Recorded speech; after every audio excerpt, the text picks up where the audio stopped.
Welcome to our weekly drop-in reading, read aloud, read along, sharing of one of the Jataka Tales, where we read together in community, virtual community albeit, but in community nonetheless. One of the stories that highlights one of the incarnations of the Buddha. We use this as not only a reading practice, but also a meditation practice. So it is a reading meditation practice, if you will. And we explore the different ideas, the different perspectives to be found in each of these stories. We expound on it briefly, and then we endeavor to walk with those ideals and with those experiences in our day-to-day lives from week to week. So let us dive right in to the story that we are focusing on for this week. And as I said, it is entitled The Value of Friendship. And I'm going to pull that up for us so that we can really have the best visual experience that we possibly can as we read into this story, the Maha-Ukkusa Jataka, the value of friendship. Let's see who the characters are for this story. Our characters, there are quite a few characters for this reading. That you can choose from. You can read, you can give voice to one or more of these characters. You can also read along as the narrator and read the entire story with me. You are also more than welcome to do so. So experience the story however it feels good for you in this moment, because you can always come back to it through the week and read the story as different characters. But our options are the young woman, the go-between, a layman or the young man, same voice, a bhikkhu, the bhikkhus, male hawk, female hawk, the hunters, who are also referred to as the men, or sometimes when one of the men is singled out, they're referred to as one of them, the osprey king, the turtle, the lion, and of course the Buddha. So as always, before we get started with the actual reading and narration, let us take a deep cleansing breath, just so we can all settle in together into this space, because you never know. At the very moment that you're reading this story, reading along with this story, there could be someone hundreds, thousands of miles away from you or right next door to you, and you might not even realize it, who are also reading the story at the same time. So we want to consciously share this reading moment and this moment of meditative contemplation and reflection on this particular story.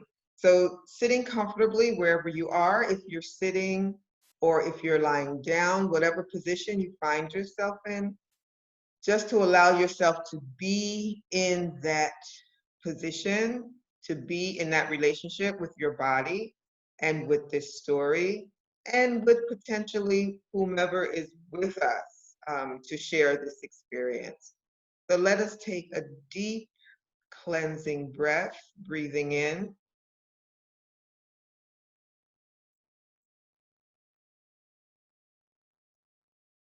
and breathing out.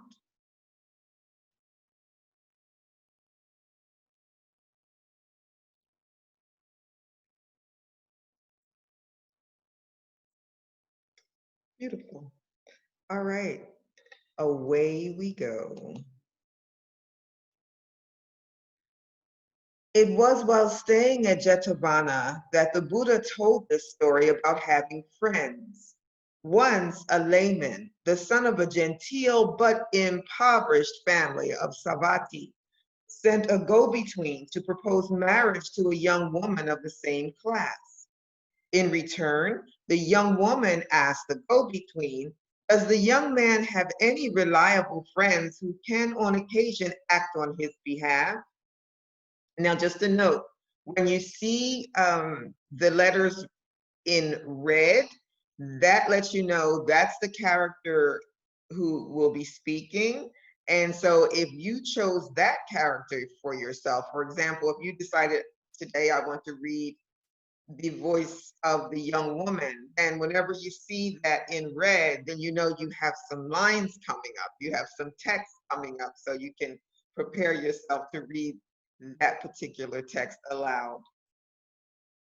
No, madam, the go-between answered. I don't believe that he has any close friends at all. Well, she declared, before I can consider his offer of marriage, he must make some good friends. The young man followed her advice and introduced himself to the 4 city gatekeepers. After he got to know them quite well, they introduced him to the town wardens. Gradually, he became friends with some of the nobles, with the king's advisors, with the commander-in-chief, and even with the crown prince, who introduced him to the king. After some time, the king gave him a position of trust, and the young man became known as Mitagandahaka, the man with many friends. Moving in these circles, it was not long before he became acquainted with the 80 great disciples, and Venerable Ananda introduced him to the Buddha. The Buddha established his entire family in the 3 refuges. The second time the young man proposed marriage, the woman unhesitatingly accepted. The king himself arranged for his wedding feast to be celebrated under royal patronage and presented the couple with a fine house. Everybody in the court also sent them gifts. Because of their regard for Mitsagandhaka, all the inhabitants of Savatthi held his new wife in high regard and felt close to her. On the 7th day, after their wedding celebration, the new couple invited the Buddha and 500 bhikkhus. After the meal, the Buddha gave them a blessing and they both attained the first path. Later, in the Hall of Truth, all the bhikkhus were talking about this.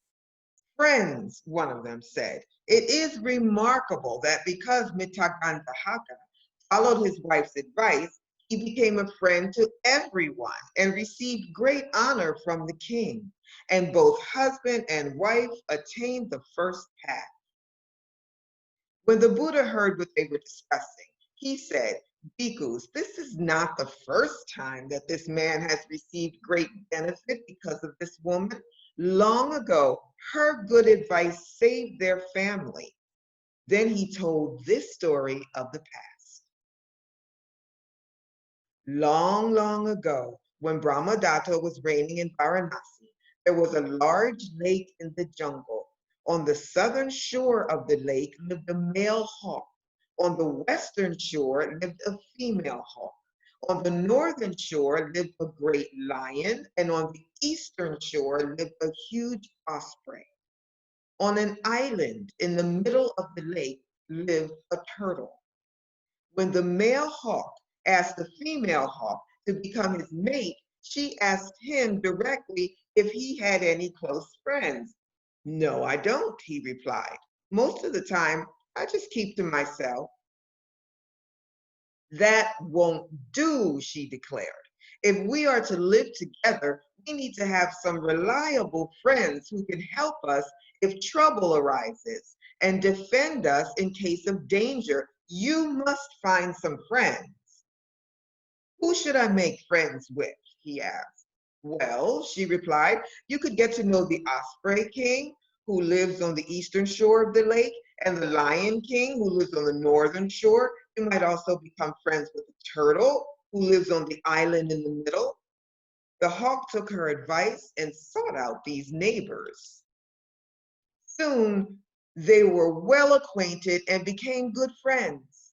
The female hawk agreed to be his mate, and they built a nest in the kadampa tree on an islet in the lake. In time, they had 2 babies. One day, while the babies were still fledglings, some hunters from a nearby village were foraging through the jungle looking for game. Late in the afternoon, they arrived empty-handed at the lake. Not wishing to return home without anything to show for their day's labor, they tried to catch a fish or a turtle. Failing even at that, they swam to the islet and rested under the shade of the kadampa tree. Flies, gnats, and mosquitoes so tormented the men that they built a fire to drive the insects away. As the smoke from the fire rose through the branches of the tree, the baby hawks began crying. "Do you hear that?" shouted one of the men. "There are birds in this tree. Look, there's the nest. Stoke the fire. Let's roast some fowls and have our supper." When the mother hawk heard her babies and saw the blazing fire, she cried, "Husband, quick! Those men want to kill our young ones. They have built a fire to roast our babies. Fly over there and tell the osprey of the danger and ask him to save our children." The hawk flew swiftly to the eastern shore and gave a sharp call to announce his arrival. "Hello," said the osprey. "Why have you come? Is there a problem?" "Oh, great king of the birds," answered the hawk hurriedly, "I have come to beg your help. Some villagers have built a fire under our kadampa tree and they plan to eat our little ones." "Have no fear," said the osprey. "The wise make friends for unforeseen occasions, and the good must help each other in times of need. Of course I will help you. Now tell me, have the churls climbed the tree yet?" "Not yet. They are still piling on the fire," the hawk told him. "Good," the osprey replied. "Then go back and comfort your mate. Tell her I'm on my way."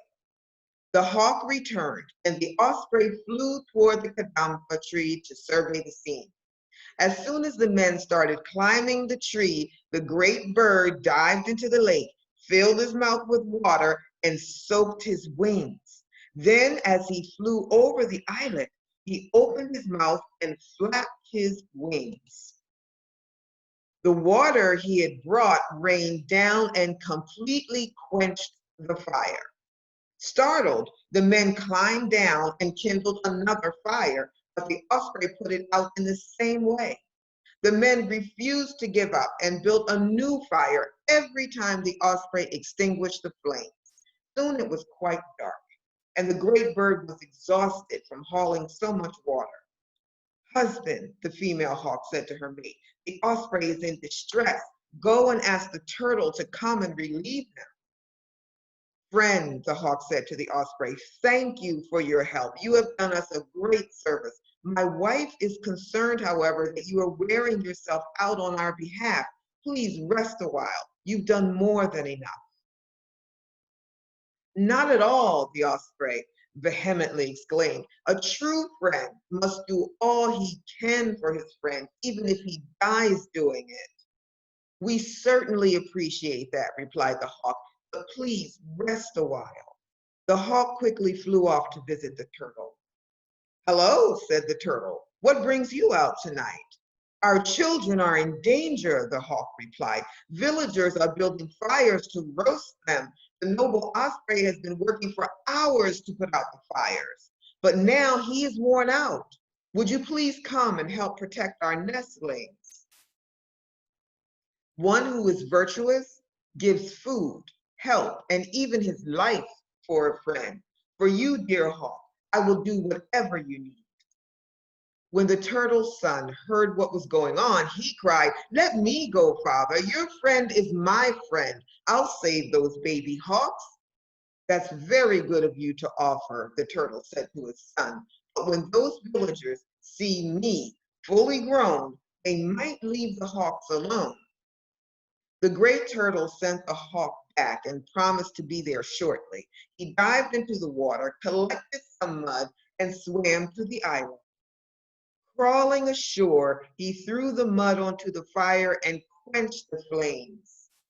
"What's going on?" shouted one of the men. Surprised not to see the osprey flying by, he looked down at the fire that had just been put out and cried, "Look at the size of that turtle. He's huge. There's enough meat for all of us. Why bother with these baby hawks? Let's roll that cursed turtle over, kill him, and enjoy turtle soup." The men scrambled down from the tree as fast as they could. Some began tearing strips from their clothes, and others collected creepers. They tied them to the turtle's legs, but struggle as they might, they could not roll him over. The mighty turtle was so strong that he kept crawling toward the water and dragged the men through the mud. The men refused to let go until they were in such deep water that they realized they were in danger of drowning. Finally, they gave up and clambered back to shore, where they collapsed, gasping and coughing up water. "What a mess," one of them cried. "Half the night, a miserable osprey kept putting out our fire, and then we were almost drowned when this turtle pulled us into the lake." "You're right," said another, "but it's too late to go home. Let's build another fire and dry off. In the morning, we'll catch those little hawks and have some breakfast." As they noisily gathered dry sticks for yet another fire, the female hawk said to her mate, "They are determined to devour our babies. Go and talk to our friend the lion." The hawk flew to the northern shore of the lake and landed in front of the lion's den. "Hello," said the lion. "What brings you here at this time of night?" "Great king of the beasts," the hawk began, "our little ones are in danger. Men have been trying all night to catch them. The osprey and the turtle have repeatedly put out their fires, but they have just built another one. Since you are our king, I have come to ask for your help. Would you please come and save our children?"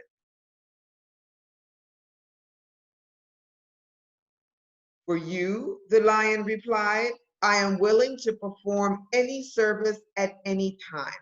As your friend, I must protect your children. Go back and comfort your dear family. I will take care of the men. That gang of villagers must be stopped from wreaking havoc in our forest." The great lion leaped into the lake and churned up the water as he charged towards the islet. The men heard the splashing and looked to see what it was. When they saw the outline of the great beast and the light of the fire reflected in his eyes, they were terrified. "A lion!" they cried. "Run for your lives!" They all jumped into the water and swam as fast as they could in the opposite direction. When the lion got to the foot of the tree, all the men were gone. The osprey, the turtle, and the hawk emerged from the shadows and thanked him for his successful rout of the men. In a clear voice, the lion declared, "Our friendship is of great value to us all. We must be careful never to break these ties that bind us together." Working together, they put out the men's fire and each returned to his own home. The female hawk gazed fondly upon her young and thought, "Ah, through friends, my little ones are safe." Filled with happiness and contentment, she said to her mate, "What a blessing to have such good friends. It is due to the help of our friends that our children are safe and sound. Each one stayed to do his part. In our helplessness, they took pity on us and you, our children, and I have survived this terrifying night because of them. Truly, we live and prosper because we have and are good friends." These animals stayed together for the rest of their lives without breaking the bond of friendship. Eventually, they all passed away to fare according to their deserts. Having concluded his story, the Buddha identified the birth. At that time, the young married couple were the pair of hawks. Moggallana was the great turtle. Rahula was that turtle's son. Sariputta was the osprey. And I was the lion.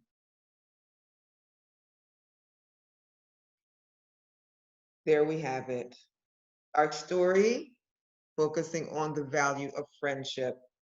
As always, to celebrate having moved through that passage, let us take another deep cleansing breath to honor our reading meditative practice. I'm going to take a deep breath in.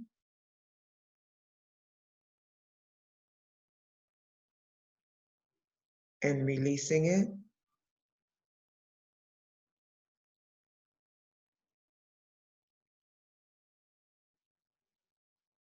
In releasing that cleansing breath, we are releasing the ignorance, the delusions, the obstacles of all sentient beings. And of course, the breath that we took in was the breath that would help us to walk with these concepts, to walk with these various perspectives. And I invite you to do that in the following week, to think about and to contemplate and to reflect on and to meditate on everything that we heard, everything that we read, all the words that we spoke that showed the delusions of those hunters, beginning with that original delusion, if you will, that they were somehow different than the very creatures that they were hunting, not paying attention to, not honoring the fact that those creatures were also living beings, part of a community, part of a family, not honoring that at all, but focusing only on their own, the needs of their body. Yeah, that they were hungry and they wanted to have breakfast, they wanted to have a meal, and they were going to make a meal out of those animals that they were seeking. Taking the story also into a more global arena, taking the story into your day-to-day lives, taking the story into our political realities that we're facing, taking the story into the health crisis that we're facing. What is that value of friendship? Where are those bonds that tie us together? How do we best honor those bonds so that we, like the animals in the story, never break the bonds of our communities that seek to help one another when we are in need, wherever we are, whomever we may be. Also, the importance of those who find themselves in positions to recognize when help is needed, but delay the help or don't rise up to say, yes, we are going to help one another. We are not going to be the ones who sit on the sidelines and don't help each other. We are not going to be the ones who deny that the crisis exists. We are going to be the ones who stand up and say, yes, friend of my friend, if you are in crisis, then I am in crisis. How can I help? So there's a lot in this story to unpack. There's a lot in this story to experience. There are many perspectives to walk with. So I invite you in the course of this coming week to dive back into the story, to allow yourselves to read different voices in the story, and to experience this incarnation of the Buddha, to experience it through the eyes of the Buddha, through the eyes of the birds, the young hawks in the nest, through the eyes of the osprey, the turtle, the lion. Choose all of these different possibilities to experience life through the perspectives of others, and to see what that brings you, and to see what you bring to it, to that experience. I wish you well, everyone. Please be safe, be careful, be joyous, celebrate your communities, celebrate one another, and be there. Let's be there for each other. Until next week and our next drop-in reading, read aloud, read along of a Jataka Tale. I wish you peace and blessings.